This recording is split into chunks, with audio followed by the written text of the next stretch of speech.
Uh-oh.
Okay, we'll start with this. Our recap of this weekend's WBL lightweight title fight between then champion Rhiannon Dixon and now newly crowned champion Terry Harper. The prediction didn't stick this time.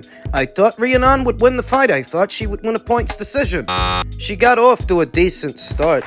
A strong start, coming out hard and fast and backing up Terry Harper almost immediately, who was circling away back to the ropes. Rhiannon's closing in, very fast hands, very fast feet, herky-jerky, and the angle of attack was giving Terry problems because Rhiannon is a southpaw, whereas Terry is an orthodox fighter. Terry's trying to get out that jab with her left hand, but she's being countered by Rhiannon's right. That's her jab hand. So Rhiannon lands some meaty right hooks, one of which stunned Terry Harper. Sensing that she could get Terry out of there, Terry retreating and Rhiannon going in, letting her hands go. She was overshooting the distance. She wasn't giving herself enough room to get the punches out and get him off properly to do even more damage. She was too close. I think that was Rhiannon's undoing. Spending so much time trying to get close to Terry that when she finally does, she gets in too close. You could sense that the tide was turning in the mid-round. Terry gets her legs back under her and she's still on the move. She's still on the go.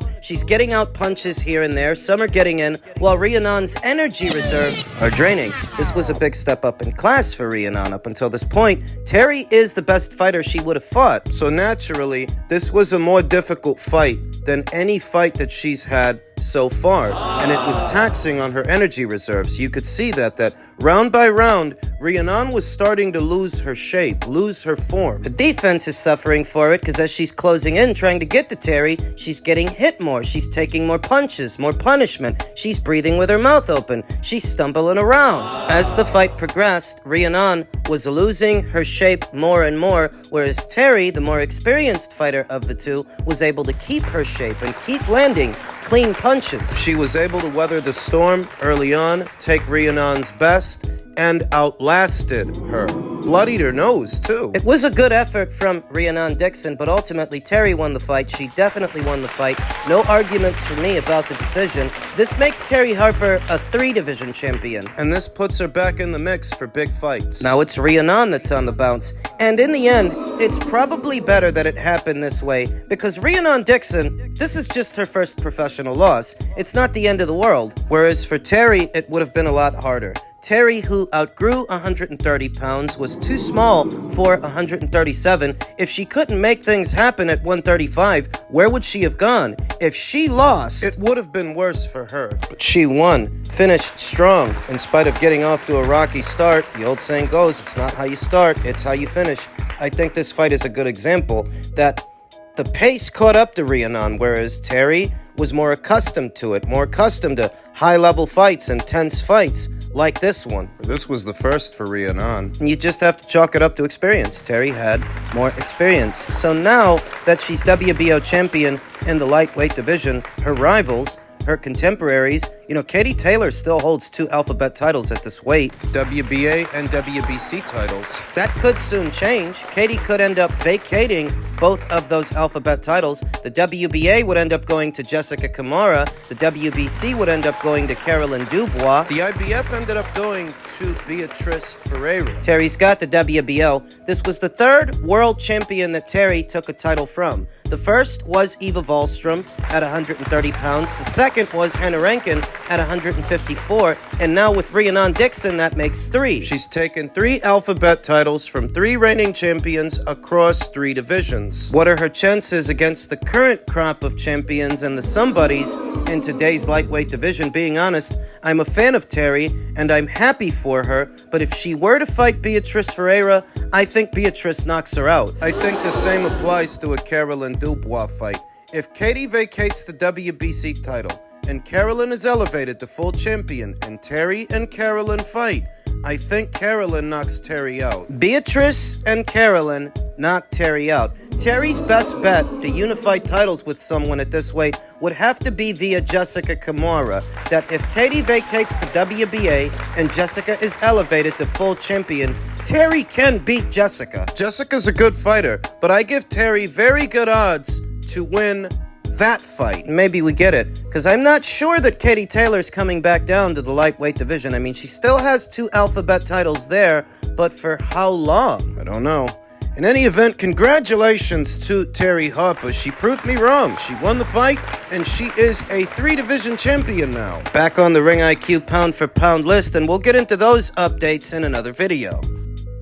Elsewhere in the world of boxing, Eddie Hearn chimed in on Devin Haney suing Ryan Garcia, saying this could be really a pivotal moment for boxing, because people have said in the past when a fighter fails a drug test and goes through with the fight, should there be a legal action or police action against that fighter. If Haney wins this case, I think it's going to really start to deter fighters from taking PEDs. When Ryan Garcia gets a 1-year ban, it's no problem. Few months off, and then you're back in camp. But if you lose tens of millions of dollars, it puts a different spin on it.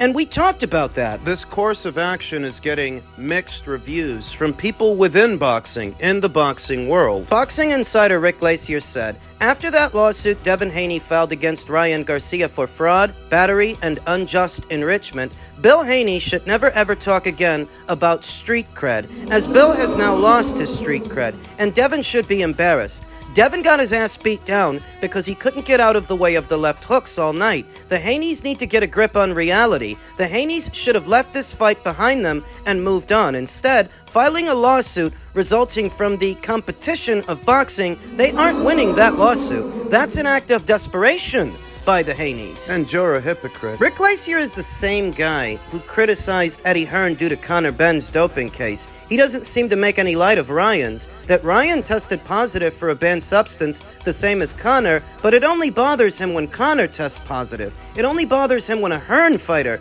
tests positive for a banned substance. It doesn't bother him when it's somebody else's fighter. Whether it's Oscar Valdez via Top Rank or Ryan Garcia of Golden Boy, no, he only wants to get on his soapbox if it's about Eddie Hearns' fighter, but if it's somebody else's fighter, it's like he doesn't see it, or pretends he doesn't see it. Calvin Ford, who trains Gervonta Davis, Calvin Ford reacted to Haney's lawsuit saying, I don't see how you're going to win in court because you both signed the contract to fight each other. They did, but Devin didn't sign on to fight somebody that was using banned substances. That wasn't in the contract. Devin got paid for Ryan being overweight and got suspended, so he's already been found guilty. Look, get back in the gym and settle that shit in the ring. That is true.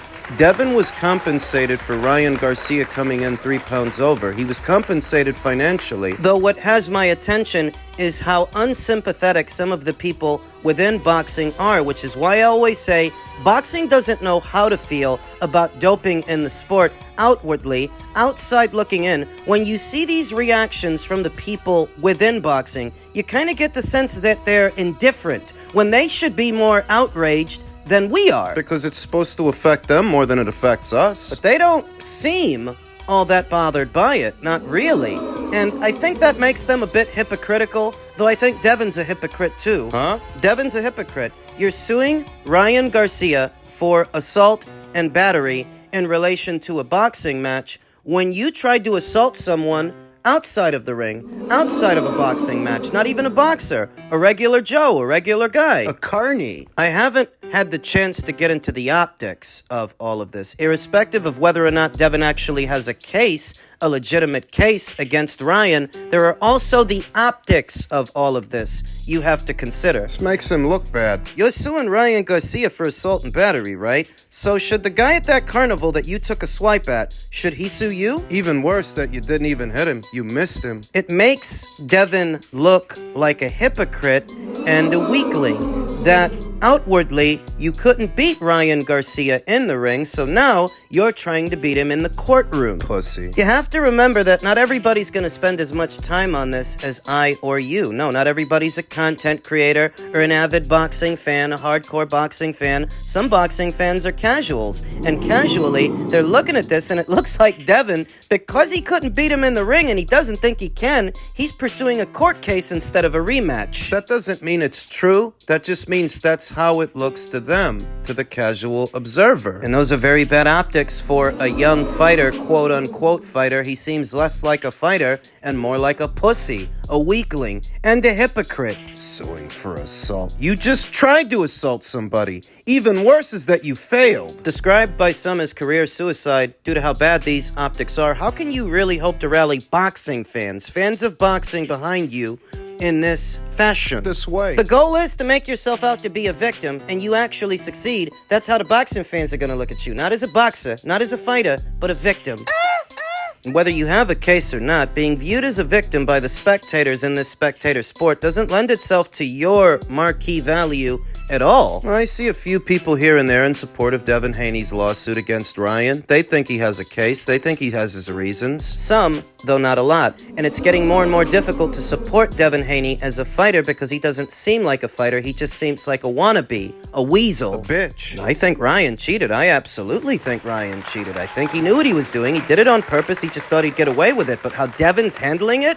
He's not handling it like a fighter. He's handling it like a Karen. You'll be hearing from my lawyer. Not everybody's going to give this the time and attention that I do, that I would, to identify what is it exactly that Devin's trying to get at. Is it the way that it looks on the face of it? Are you trying to use all of this to extract a few more dollars from Ryan since you don't think you can beat him? Or is this a leverage play to get at a rematch? Pressure him to give you a rematch by using this civil suit as leverage to get more favorable terms. Don't let this go over your head. Oscar De La Hoya and Golden Boy Promotions were awarded $1 million for damages for the fight Devin Haney vs. Ryan Garcia on April the 20th. I ask one question, is why would Oscar De La Hoya and Golden Boy Promotions receive $1 million in damages? What damages did they occur? For that, Devin Haney Promotions and me, we thankful to Devin Haney and stepping up and allowing us to do our job with Devin Haney Promotions and sue the entire outfit. So with that saying, the suit stands, and Hall of Fame promoter Bob Arum, I'm ashamed that you as an attorney also would advise that fighters don't sue. I mean, haven't you been sued before? Marvin Hagler, Terrence Crawford, so lawsuits are part of business. Welcome to boxing and the Devin Haney era. What about this weak-ass shit makes it the Devin Haney era? You two just look like a couple of crybabies, a couple of weasels and a couple of wannabes who have to settle this in court because you can't settle it in the ring. Why is Devin Haney suing Golden Boy Promotions? The court documents indicate that Devin Haney was entitled to 47% of whatever comes in. Ryan, as a result of the New York State Athletic Commission's ruling, had to give back his guaranteed purse to Golden Boy Promotions. Emphasis on guaranteed. This is not the pay-per-view split. This is not what the pay-per-view generated. This is what Ryan got irrespective of what the pay-per-view generated. Devin and his legal team want 47% of that money. And I don't know that they're entitled to it because I reiterate, if you were entitled to 47% of whatever comes in, Ryan's guaranteed purse is not a part of that. Welcome to the Devin Haney era. I'd say this is more the Canelo era, the era that we're in right now since he sells more than Devin